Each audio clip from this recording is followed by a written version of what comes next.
தாய் போல என்னை தாலாட்டு பாடி சேயாக நீயும் சீராட்டினாய்.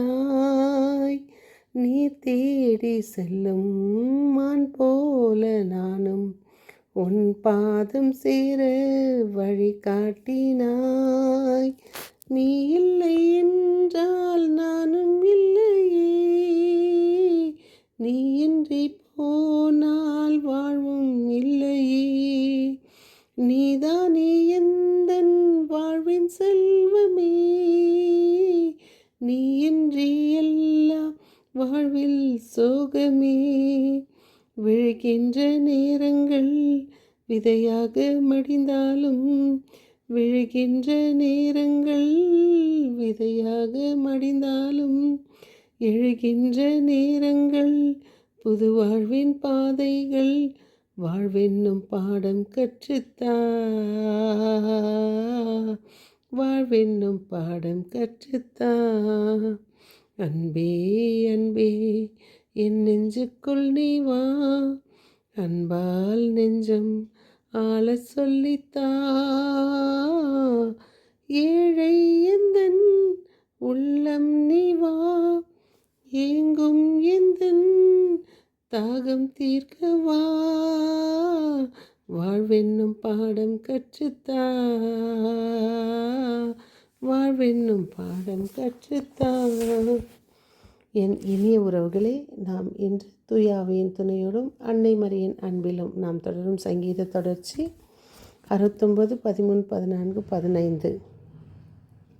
இன்றைய வாசகம் எபிரெயர் 7:25, 8:6.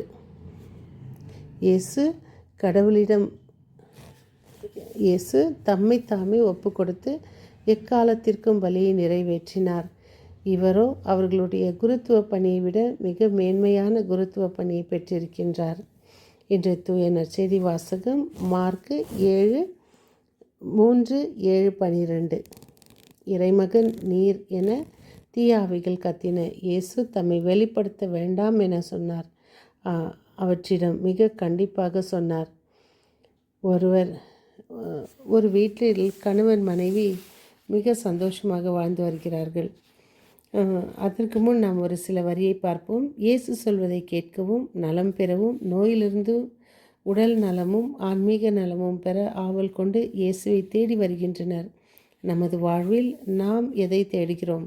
பிறர் மீது இரக்கம் கொண்டு அன்பு செய்து இனிய சொற்களால் பிறர் வாழ்வை பயன்படுத்தும் இறைவனின் சித்தம் தேடுவோம். அப்போ அந்த வீட்டில் வந்துட்டு 4 பேரும் டிசைனர்ஸு, நல்ல ஸ்டிச் பண்ணுறவங்க, நல்ல அழகு டிசைனர் கம்பெனி வச்சு நடத்துகிறாங்க. அப்போ அவங்களுக்கு கிறிஸ்மஸ் வந்துடுச்சு, எல்லாம் ரெடி பண்ணோன்னு சொல்லிட்டு எல்லாம் ரெடி பண்ணி லாஸ்ட்டில் இவருக்கு வந்து ட்ரெஸ் தைக்க முடியாமல் போகுது. அப்போது இவர் ஓடி போய் ஒரு ரெடிமேட் எடுக்கிறாரு. அப்போ அது பார்த்தா பேண்ட் பெருசாக இருக்குது. சரி, இதை கட் பண்ண சொல்லணும் அப்படின்னு சொல்லிட்டு மனைவி கிட்ட சொல்கிறாரு, நீ இதை பண்ணுறியா அப்படின்னு. மனைவி அந்த நேரத்துக்கு இல்லைன்றாங்க. சரி, பெரிய பையன்கிட்ட சொல்கிறாரு. திரும்பி மீண்டும் 2ஆம் பையன்கிட்டையும் சொல்கிறாரு. சரி, மனைவி அவர் சொன்னாரேன்னு வந்து அவங்க ஒவ்வொரு கட் பண்ணுறாங்க. கட் பண்ணி ஸ்டிச் பண்ணி வைக்கிறாங்க. பெரிய மகன் ஐயோ அப்பா சொன்னாரே அப்படின்னு அவனும் வந்து கட் பண்ணி ஸ்டிச் பண்ணி வைக்கிறான். திரும்பி 2வது மகனும் வந்து கட் பண்ணி ஸ்டிச் பண்ணி வச்சுட்டு மறுநாள் அவர் கிறிஸ்மஸ் மாஸ்க் எழுந்து போகும்போது போடுறதுக்கு போனால் பேண்ட் அரை பேண்ட்டாக இருக்கான். இதுதான் ஓவர் அன்பு. அதே போல் ஒரு நாள் அவர் என்ன பண்ணுறாரு, சாப்பாட்டுக்கு உப்பு கேட்குறாரு. மனைவி உள்ளே ஓடி போய் எடுத்துன்னு வரத்துக்குள்ளே பெரிய மகன் எடுத்துன்னு வந்து போட்டு போயிடுறாரு. அதை பார்க்காத மனைவி எடுத்துன்னு வந்து போடுறாங்க. மனைவி தாய் போட்டதை பார்க்காம மகனை எடுத்துன்னு வந்து போட்டுடுறாரு. ஸோ இதுவும் ஒவ்வொரு அன்பு. அவரால் சாப்பிடவே முடியாமல் சாப்பாடு விட்டுறாரு. அப்போது சரி, எல்லாம் செட்டில் ஆகிட்ட பிறகு இவருக்கு ஏதோ உடம்பு முடியலன்னு சொல்லிட்டு நெஞ்சை பிடிச்சின்னு உட்காரும் போது டாக்டர் வந்து அவருக்கு டேப்லெட் எழுதி கொடுத்துட்டு போகிறாரு. அது காலையில் மத்தியானம் நைட்டு கொடுக்கணுன்னு. மனைவி வந்து ரொம்ப அக்கறையோடு இருந்தாங்க. அதான் அன்பு இனிய சொற்களால் பிறர் வாழ்வை நாம் இதான் எப்படி சித்தப்படுத்துறதுன்னு டேப்லெட் போட்டு போகிறாங்க. மகன் வந்து அவர் சொல்கிறதுக்கு வாய் திறக்கிறதுக்கு முன்னே அப்பா நீங்கள் பேசாதீங்க நீங்கள் எதுவும் பேசக்கூடாதுன்னு அவனுடைய பங்குக்கு அவன் ஒரு டேப்லெட்டை போட்டு போயிடறான். 3வது பையனும் அதே மாதிரி வந்து அப்பா நீங்கள் எங்களை எவ்வளோ பார்த்துக்கிறீங்க, நீங்கள் சும்மா இருங்க. ஆனால் அவரை வாயே திறக்க விடாமல் திரும்பி டாக்டர் வந்து அவருக்கு அதிகமாகி இது யார் இதை செஞ்சதுன்னு. அதான் நம்ம எது செஞ்சாலும் உடனே செய்யணும். ஒருத்தர் செய்வாங்க, இவங்க செய்வாங்க, அவங்க செய்வாங்கன்னு காத்துன்னு இருக்கக்கூடாது. நாம் ஒருத்தர் அன்பு செய்கிறோமா, அந்த அன்பு எந்த எதிர்பார்ப்பும் இல்லாத அன்பாக இருக்கணும். மற்றவர்கள் அன்பு காட்டுட்டோம், நான் அப்புறம் அன்பு காட்டுறேன், அது இல்லை.